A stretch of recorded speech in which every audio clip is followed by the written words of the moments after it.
Hey everybody, welcome to another edition of Financial Freedom Fridays.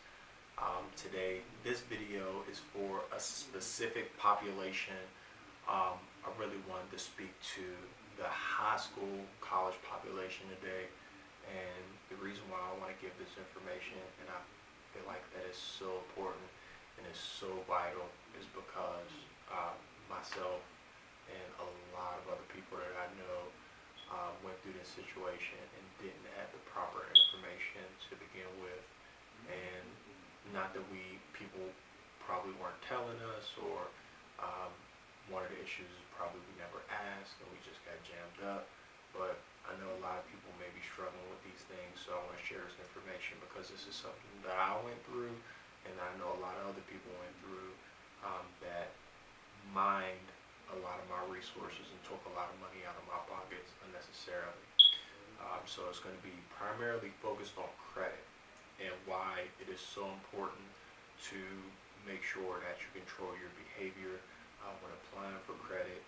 When you go to airports, college and high school kids, when you go to those airports and they're offering you free t-shirts and cups, do not take them and sign that little piece of paper, because they will give you a credit card and it will hit onto your stuff, and you'll get like $20 bills and stuff like that just for having that credit card, and it will start to damage your credit.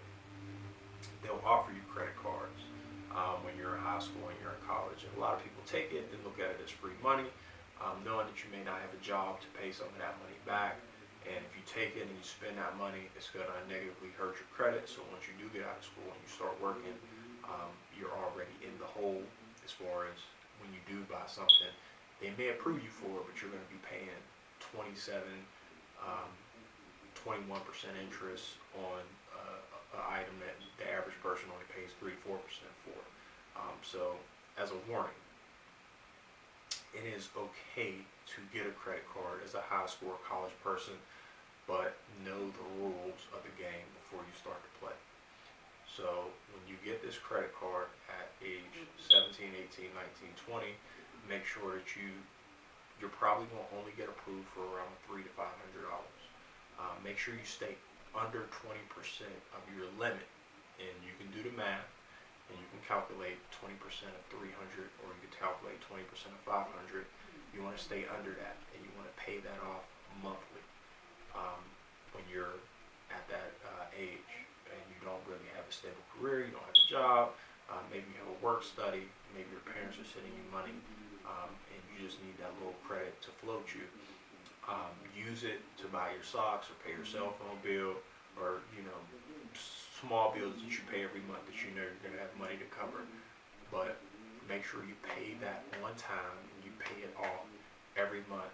In 2 to 3 years, your credit will start to jump, and then once you get out of school and you start to work your job, you can start to buy bigger ticket items, like maybe a washer, maybe a dryer, maybe a couch for your new home. Maybe you could use the money as a deposit for your apartment or your credit card.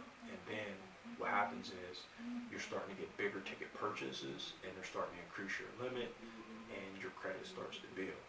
Now, the second best way after you do that, your next step number 2, is you purchase a vehicle. You get a loan. Your credit should be good enough at this point. You should have a little established credit to go purchase a vehicle. You want to stay very inexpensive because you're just starting your career.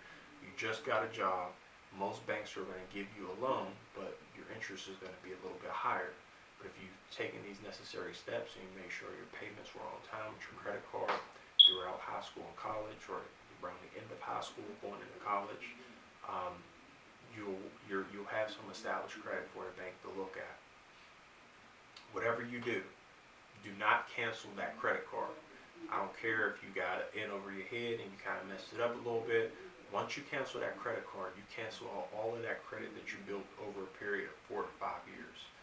Never cancel a credit card. It negatively affects your credit. All right. Next thing. So we already did establish the credit. Second step is once you get your job, once you get out of school, you graduated, congratulations. You get out of school, you need a vehicle to get back and forth from work. Maybe you don't need a vehicle for the first year or the second year. Maybe you catch the bus or you Uber, but eventually, as you get increased responsibility, you're going to want a vehicle. So you go ahead and get an inexpensive vehicle, something pre-owned, or maybe you lease. Because if you're going to buy a new car, you lease a new car. If you're going to buy a car, you want to own it and customize it. You want to make it your own. You know you're going to put a lot of miles on it. Go ahead and buy a pre-owned vehicle, something with low miles, maybe 2 to 3 years old. Um, and long as it's within, if it's your first vehicle, make sure that it's between $10,000 to $15,000. It's my personal recommendation. No matter how much money you make, um, go ahead and get an inexpensive vehicle for your first vehicle, because your interest rate is going to be a little bit higher than average, and you don't want to pay a lot of interest on your first vehicle. When you get your second vehicle and your credit is established and show that you have a paid off loan, your interest rate will be a lot lower, and you can go ahead and step your level up and get a more expensive vehicle. But always keep in mind your goal and where you want to be, and you don't really want your image or the vehicle or anything you're buying, whether it's clothes, jewelry, you don't want that stuff to take away from your overall goal. Your overall goal should be saving so that you can get to financial freedom.